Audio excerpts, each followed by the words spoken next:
I mentioned international trade. That was brought almost to a halt during the war because it was dangerous to engage in international trade.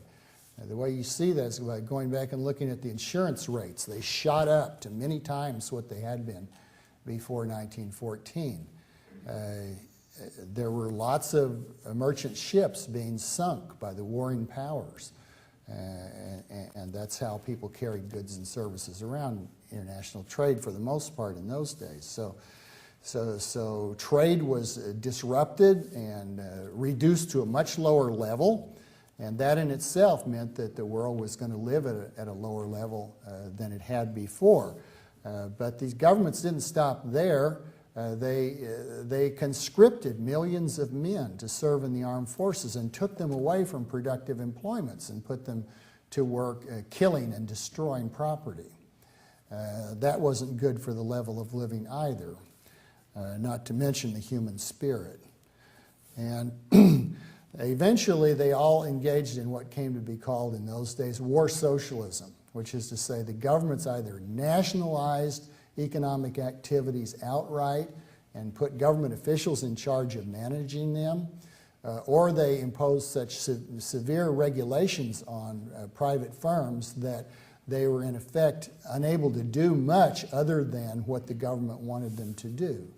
So these government actions of taking over the economy and placing it in the service of war making wreaked havoc with the institutional developments of the previous century or more and reduced the world's level of living tremendously. Incomes fell in all the major warring powers in Europe a great deal.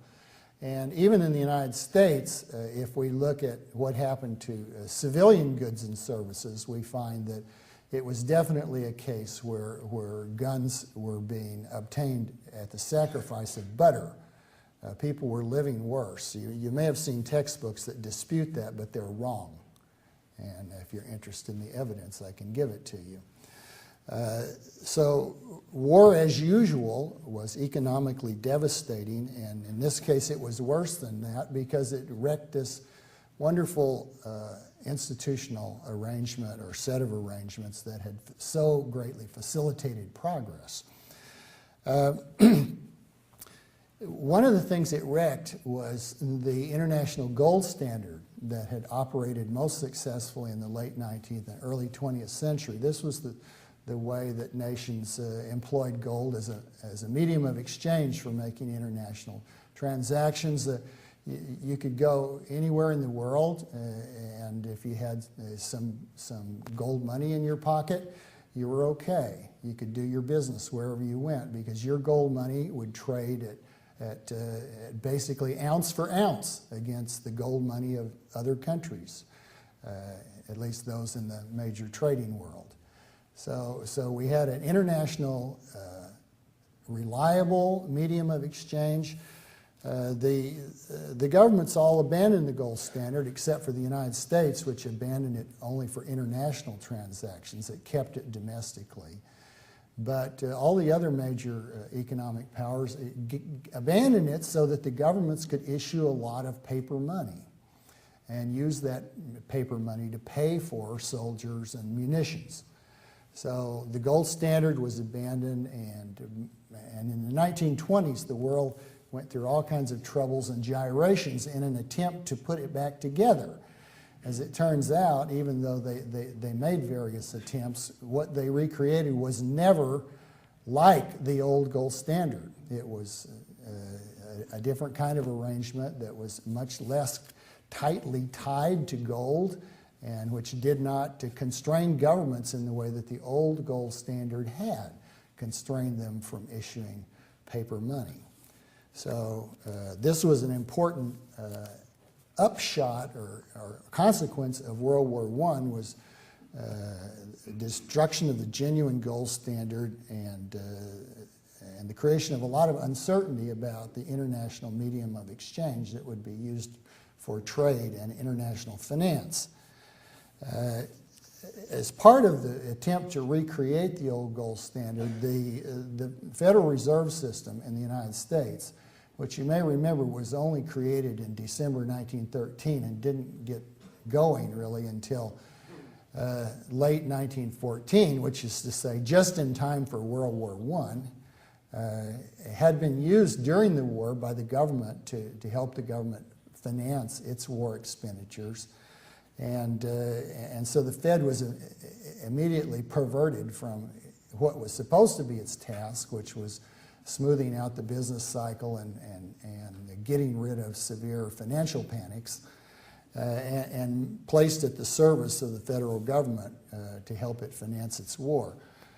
But afterwards, the Fed occupied itself in part in trying to help the British return to the gold standard. And one of the things it did in that process was to engage in several spurts of easy money. That is, using open market operations, the Fed purchase of U.S. government securities to drive up their price and drive down the rate of interest on them so that securities would be less enticing in the United States and money would not flow out of Great Britain to the United States, making it more difficult for the British to return to the gold standard. The British made things hard on themselves by selecting the wrong rate of exchange between an ounce of gold and the pound sterling. They put too high a pound price on the gold, and therefore they overpriced their exports and made life hard for their export industries, and the result was a lot of unemployment in those industries. But the people who ran the U.S. Federal Reserve System and the people who ran the Bank of England were very tight, and so the Fed tried to help out the friends in England and created easy money along the way in several spurts. Now, as it turned out, that had a consequence. It didn't just have an effect on rates of international financial flows, but it also, by making interest rates lower in this country than they would have been if the market had been left alone, it encouraged various kinds of investments that wouldn't otherwise have seemed profitable. When you change the rate of interest, you change the present value of expected income flows from any investment stream. And the longer the term of that flow of income you expect from an investment stream, the greater effect a change in the interest rate has on it. So what happens when you lower the interest rate artificially, as the Fed did on several occasions in the 1920s, is you disproportionately encourage long-term investments. That's stuff like housing construction, office construction, building mines and ports and dams and all kinds of long-lived capital projects.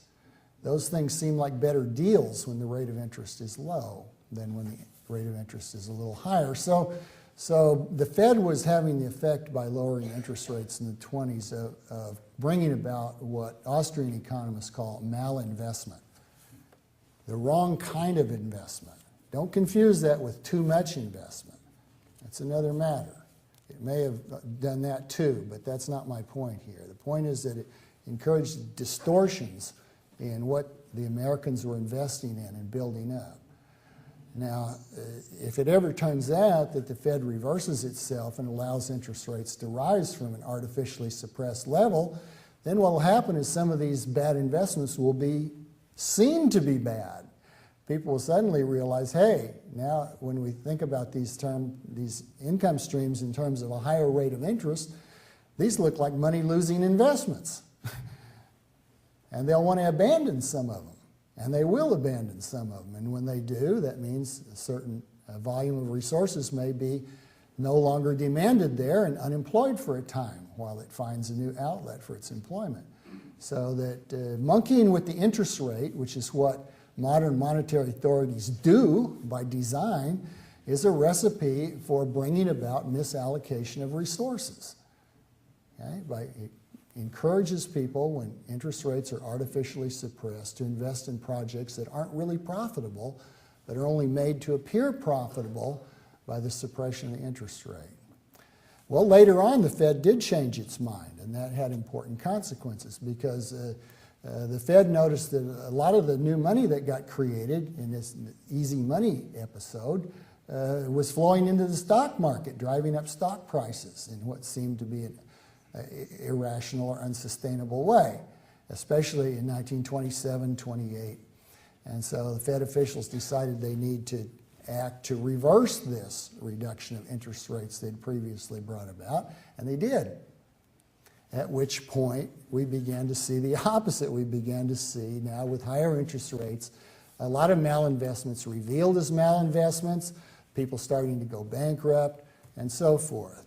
It didn't all happen at once. It took a while because whenever you use monetary policy, there are lags in the way it works its way through the economy. It takes sometimes more than a year, or maybe 2 years on some occasions, for changes in monetary policy to work themselves through the economy and have their effects.